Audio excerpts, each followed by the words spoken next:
भाई साहब, हम ये जो जूथ आए रोड पर ये बैठा हुआ है, ये सारे जूथ एनवाईसी है। और एनवाईसी जो अपनी मांग लेकर भारतीय जनता पार्टी कार्यालय के बाहर जो बैठा हुआ है, ये जूथ भीख नहीं मांग रहा है, ये अपनी हक की लड़ाई लड़ रहा है और अपना हक मांग रहा है जो सरकार ने हमारे साथ वादे किए थे। मैं आपको बताना चाहता हूं, ये जूथ आज हर डिपार्टमेंट में ड्यूटीज कर रहा है, काम कर रहा है, इस उम्मीद से कि सरकार ने हमारे साथ वादा किया था कि हम आपको पॉलिसी देंगे। 520 एसआरओ कैबिनेट 2-2 ऑर्डर्स हमारे साथ हमें दिए गए हैं। आप बताइए, 2-2 कैबिनेट ऑर्डर एसआरओ के बावजूद भी आज हमें रोडों पर बैठना पड़ रहा है, क्यों? हम NN बोरा जी हमारे माननीय LG साहब थे पीछे, गवर्नर साहब, उनसे मुलाकात होती है, सत्यपाल मलिक साहब से बात होती है, मुर्मू जी से बात होती है और माननीय सिन्हा जी से बात होती है और सब ने हमसे कहा कि आपका मसला जायज है, आपका मुद्दा जायज है और हम आपका ये मुद्दा, ये मसला, आपका हक बड़ी जल्दी हल करेंगे। मैं आपको बताना चाहता हूं, LG साहब, सिन्हा साहब से मुलाकात किए भी हमें 8 महीने हो चुके हैं, लेकिन मुद्दा हमारा वहीं का वहीं है। हमारी जो डिमांड है पॉलिसी और इन्हेंसमेंट की, वो वहीं की वहीं है। हम आपके चैनल के माध्यम के साथ ये बताना चाहते हैं कि रविंदर रैना सर और पूरी भारतीय जनता पार्टी कार्यालय के बीच बैठी सारी टीम ने हमसे वादा किया था कि आपकी हक की लड़ाई हम लड़ेंगे, आपके हम वकील बनकर सारी लड़ाई लड़ेंगे और आपका ये हक दिलवाएंगे। मगर हमें अफसोस के साथ कहना पड़ रहा है कि 36 दिन हमें यहाँ प्रदर्शन करते हो चुके हैं, लेकिन आज तक हमारे मसले पे किसी ने कोई बात तक नहीं की है।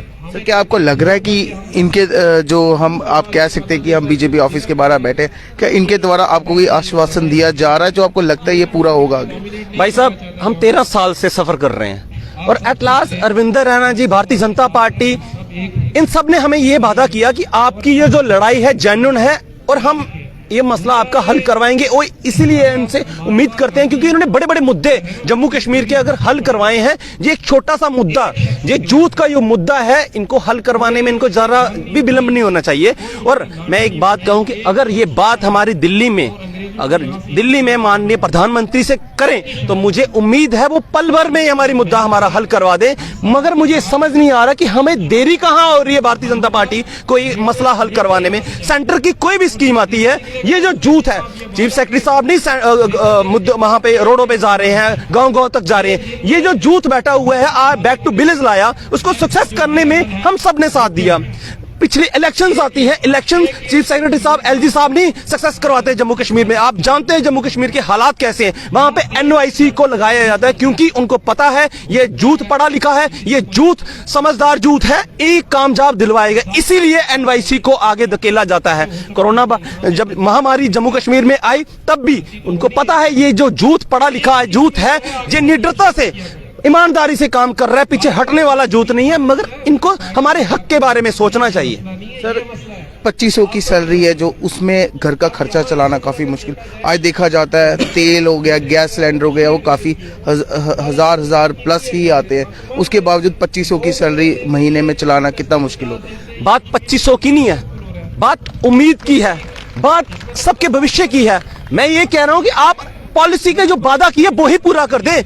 साल लगा दें पॉलिसी इन्हेंसमेंट होने में, पर मुद्दा जो है पॉलिसी का, आप पॉलिसी देने में इतना विलंब क्यों कर रहे हैं? अगर हर डिपार्टमेंट में हमारे से काम लिया जाता है, एजुकेशन डिपार्टमेंट ले लो, रेवेन्यू ले लो, मैं कौन से डिपार्टमेंट की बात करूं, सोशल वेलफेयर ले लो, हेल्थ ले लो, DC ऑफिस ले लो, चीफ सेक्रेटरी साहब उनके ऑफिस ले लो, माननीय LG साहब के ग्रीवेंस सेल में भी हमारे NYCs को लगाया गया है कि उनसे काम लिया जा रहा है। जब हमारे हक की बात आती है, मुझे समझ नहीं आ रहा उनके हक के बारे में सारे चुप्पी की सांस रहे हैं। सर, अगर काम लिया जा रहा, मतलब डिपार्टमेंट को उस इंसान की नीड है, तो तब भी उसको एक अच्छी सैलरी नहीं दी जा रही। भाई साहब, एक दिहाड़ीदार होता है ना, जब शाम को दिहाड़ी लाकर जाता है ना, चाहे वो गरीब ही हो ना, वो भी हक से अपना हक मांगता है कि मेरे दिहाड़ी मेरे हाथ में रखें, और उस बंदे को मजबूर नहीं, उसका हक है, उसको देना पड़ता है। भाई साहब, हम 13 साल से अपना हक मांग रहे हैं, क्या हमारा हक मांगना जायज नहीं है? आप भी जो चैनल के माध्यम से जो सारी जनता है, हम उनसे पूछना चाहते हैं, क्या हम अपने 13 साल का हक भी ना मांगे? हाँ, अभी हमारे साथ और भी लोग हैं, उनसे भी बात करेंगे। जी सर। जी, सर आज हमारा 35वां दिन है यहाँ पे स्ट्राइक पे, मगर बदकिस्मती की बात यह है कि यहाँ की कोई भी एलजी एडमिनिस्ट्रेशन टस से मस भी नहीं हो रही है। यहाँ पे हमारे लड़के मर रहे हैं, हम टेबल टॉक करना चाहते हैं, ना ही एलजी साहब सुनने के लिए तैयार है, ना ही चीफ सेक्रेटरी साहब सुनने के लिए तैयार है। बीजेपी के ऑफिस के बाहर आप बैठे हैं, क्या इनके द्वारा आपको लगता है कोई आपकी मदद की जा रही है, क्या आपको कोई आश्वासन दिया जा रहा है जो कि पूरा होगा? देखिए, अगर कोई रिलीफ हमें ला सकता है वो बीजेपी ला सकती है, क्योंकि यहाँ भी इनकी सरकार है और दिल्ली में भी इनकी सरकार। ये जो यहाँ पे सरकार चल रही है डबल इंजन सरकार है, इसमें डायरेक्टली आशीर्वाद दिल्ली का है। तो इसलिए हमारी उम्मीदें हैं, तवक्का है कि बीजेपी से और रविंद्र रैना सर से और जितेंद्र सिंह साहब से है कि हमारा एनवाईसी का मसला हल करेंगे। मगर समझ में ये चीज मुझे नहीं आ रही, अगर गवर्नमेंट के पास पैसा नहीं है, अगर गवर्नमेंट कंगाल हो चुकी है, अगर यहाँ की एलजी एडमिनिस्ट्रेशन के पास एनवाईसी के लिए पैसा कुछ भी नहीं है, तो मैं क्लियर कह देना चाहता हूँ एलजी साहब से, चीफ सेक्रेटरी साहब से, हमें यही 2500 रखो, कोई इशू नहीं है, हमारी इनहेंसमेंट भी मत कर दो, मगर हमें कोई जॉब पॉलिसी इसी टाइम पे दे दो, 2400 रखो, 100 रुपया काट दो, 2400 हमें रखो, मगर हमें इस वक्त जॉब पॉलिसी दे दो, क्योंकि अब कितना टाइम हम वेट करेंगे। 13 साल तो हमने दे दिए। हमारे जो आपके बड़े बड़े डिपार्टमेंट है, रेवेन्यू है, एजुकेशन है, हेल्थ है, सोशल वेलफेयर है, फूड सेफ्टी एक्ट है, जितने भी आपके डिपार्टमेंट है, ट्रैफिक डिपार्टमेंट आपका, वो हम लोग चला रहे हैं।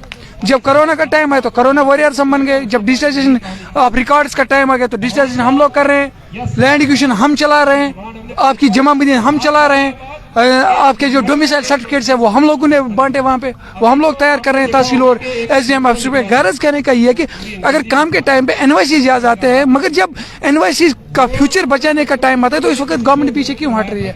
यही मेरी उम्मीद है, यही मेरी तवक्का है एलजी साहब से और चीफ सेक्रेटरी साहब से कि एनवाईसी के लिए जल्दी ही एक रेगुलराइजेशन पॉलिसी मुरतब की जानी चाहिए और साथ ही साथ हमारी सैलरी को एनहेंस की जाए। सर, कितने लोग एक हम कह सकते हैं सैलरी पे डिपेंड होते हैं परिवार पे? देखिए, कोई भी परिवार आप ले लीजिए, उस परिवार का एक आदमी, एक सदस्य के ऊपर एक परिवार निर्भर करता है। लेकिन मैं आपके चैनल के माध्यम से ये पूछना चाहूंगा, चाहे हमारे एलजी प्रशासन हो यहाँ पे, या केंद्र में सरकार हो, कि 2500 से वो आदमी, एक आदमी के ऊपर जो 10 सदस्य निर्भर करते हैं, वो 2500 से कैसे उन सदस्यों का पेट पालेगा, मैं ये पूछना चाहता हूँ आपके माध्यम से। दूसरा मैं ये कहना चाहता हूँ कि एलजी साहब, हम इसी देश के वासी, हमको बांग्लादेश से नहीं उठ के आए हैं और हमें उम्मीद है अपनी सरकारों से, अपने प्रशासन से जिससे हम आते हैं। लेकिन मुझे ये समझ नहीं आता कि यहाँ के प्रशासन की मंशा क्या है युवा को लेकर के, क्योंकि मुझे समझ नहीं आता है कि कोई भी आदमी हमसे बात तक करने नहीं आता है। क्या हम कोई विदेशी है क्या हमें इस देश के वासी नहीं है? मुझे ये समझ नहीं आता है। जब लोकतंत्र में सरकारें जनता द्वारा चुनी जाती है, तब मुझे समझ नहीं आता कि ये सरकार चाहती क्या अगर युवा को लेकर के। कम से कम यहाँ एलजी एडमिनिस्ट्रेशन को अगर हमारी मांगे नहीं पूरी करनी कोई बात नहीं, लेकिन कम से कम एक नेगोशिएशन का सिलसिला तो जारी करना चाहिए था। हमारे पास कोई ना कोई प्रशासन के द्वारा कोई ना कोई आदमी यहाँ पे आता, हमें भी एतमाद, हमें विश्वास होता कि कम से कम हमारा कोई यहाँ पे सुनने वाला तो है। लेकिन यहाँ तक नौबत आ चुकी है कि आज हम विश्वास करें तो करें किसके ऊपर करें? सर, आखिर में क्या अपील रहेगी सरकार से? देखो, मैं एक ही अपील करता हूँ अब, माननीय प्रधानमंत्री साहब, जिनके संगठन के ऊपर उम्मीद रख करके बैठे हैं और उन संगठन के जो संस्थापक हैं डॉक्टर श्यामा प्रसाद मुखर्जी, उनके कार्यालय के सामने बैठे हैं ये उम्मीद लगा करके कि एनवाईसी एम्प्लॉय एसोसिएशन के जो 5000 परिवार नहीं, उनसे जुड़े हुए जितने भी सदस्य हैं, उनको इंसाफ जरूर मिलेगा, क्योंकि हमने जो खोना था वो खो दिया। लेकिन अब अपने परिवार की, अपने बच्चों के मान और सम्मान के लिए हमें हक भाजपा जरूर दिलवाएगी। और एलजी एडमिनिस्ट्रेशन को भी मैं ये रिक्वेस्ट करता हूँ यहाँ से कि जिस संगठन के बाहर उम्मीद ला करके ये परिवार, ये एसोसिएशन एम्प्लॉयज बैठे हैं, ये खाली जाने वाले नहीं है। मैं भाजपा के यहाँ जितने भी श्रेष्ठ कार्यकर्ता हैं, रविंदर रैना साहब जी से लेकर के केंद्र में श्रेष्ठ नेतृत्व करने वाले जितने भी भाजपा की कोर कमेटी है, मैं लास्ट में इस चैनल के माध्यम से ये गुहार है कि ये परिवार नहीं, ये जनरेशन आपसे उम्मीद लगाकर बैठी है कि इंसाफ जरूर मिलेगा, जरूर मिलेगा, जरूर मिलेगा। ये थे हमारे साथ एनवाईसी के लोग जो कि लगातार काफ़ी दिनों से बीजेपी ऑफिस त्रिकुटा नगर के बाहर प्रदर्शन पे बैठे हैं, जिनका कहना है कि एक हैंडसम सैलरी और एक जॉब पॉलिसी होनी चाहिए, जिससे जो कि है इनकी घर का जो खर्चा है, जो इनकी एक जॉब सिक्योरिटी है वो होनी चाहिए। तो अभी प्रताप के साथ मीडिया में मैं निखिल चौधरी आपसे विदा लेता हूँ। जय हिंद।